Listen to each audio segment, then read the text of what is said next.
Olá, boa noite. Boa noite.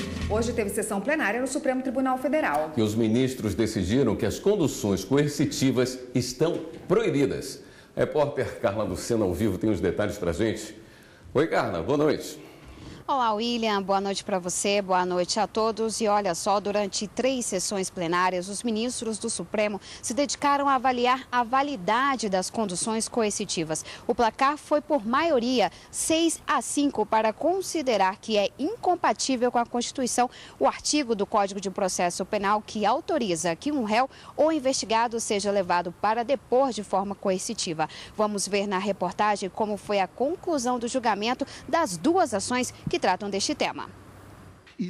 O voto decisivo do julgamento para acabar com a condução coercitiva foi do ministro Celso de Mello. O decano disse que a posição dele é antiga. Não tem sentido adotar-se medida de caráter restritivo como a condução coercitiva, seja do indiciado, seja do réu, para interrogatório, sob o fundamento, que me parece equivocado com toda a vênia, de que a pessoa sujeita à persecução penal não se mostrou disposta a colaborar com o Estado, recusando-se até mesmo a expor a sua versão para os fatos que lhe foram imputados. Não importa, o procedimento estatal não pode transformar-se em instrumento de prepotência, nem converter-se em meio de transgressão ao regime da lei. O ministro Dias Toffoli foi o primeiro a votar na sessão de hoje. Ele considerou que as conduções coercitivas devem ser proibidas no país. A espetacularização da condução coercitiva, convertida muitas vezes em mero instrumento para vexar e constranger, nos remete, numa retroação de mais de 400 anos, à sombra das ordenações filipinas, que entraram em vigor em 11 de janeiro de 1603 e cuja parte criminal vigorou no Brasil até o Código Criminal do Império de 1830. Em minha compreensão, é chegado, sim, um momento dessa Suprema Corte, na tutela da liberdade de locomoção, zelar pela estrita observância dos limites legais. O ministro Ricardo Lewandowski falou que no início do processo penal, as garantias individuais precisam ser amplamente preservadas. Ele também votou contra a condução coercitiva.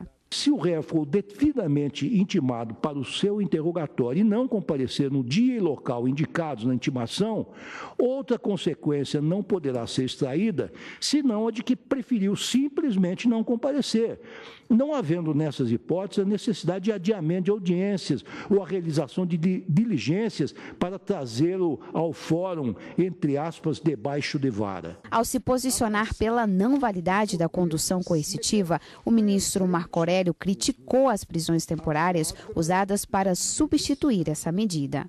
A razão de ser da condução coercitiva está na Constituição Federal, que revela que não há uma razão de ser para ela ser implementada, a não ser, repito, o desgaste irreparável do conduzido. A presidente do Supremo, ministra Carmen Lúcia, foi a única na sessão de hoje a ser favorável ao instrumento de condução forçada para depor. A ministra disse que os abusos podem ser combatidos.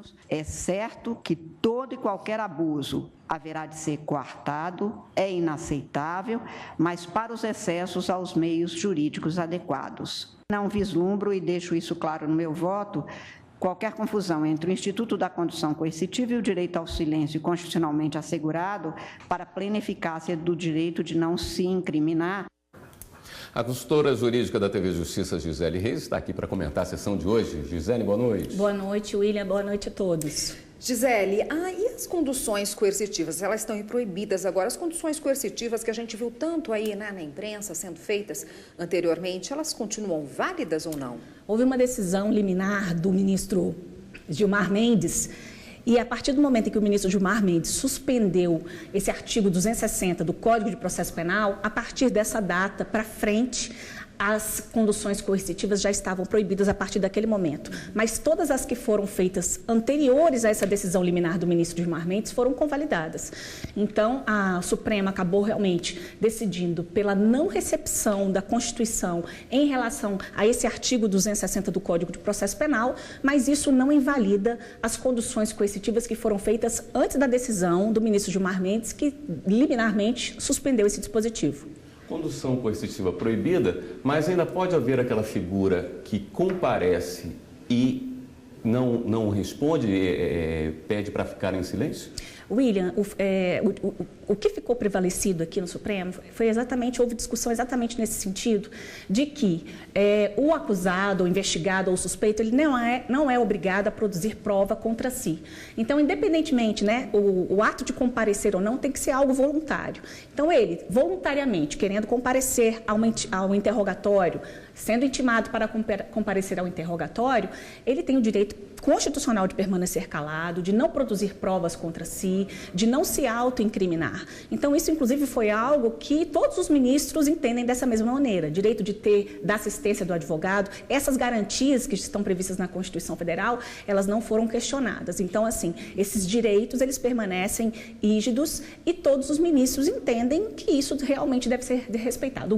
A grande discussão foi exatamente no sentido da validade da condução coercitiva. Fui intimado, não compareci, posso ser conduzido coercitivamente, de acordo com a decisão majoritária do Supremo Tribunal Federal? Não. O Supremo julgou, então, procedente as arguições de descumprimento de preceito fundamental, no sentido de declarar a não recepção do artigo 260 com o Código de Processo Penal. E fez isso por entender de maneira contrária, isso estaria, na verdade, violando o direito à liberdade de ir e vir, o direito da dignidade da pessoa humana, o princípio da dignidade da pessoa humana e até mesmo a questão da não culpabilidade, o princípio da presunção de inocência.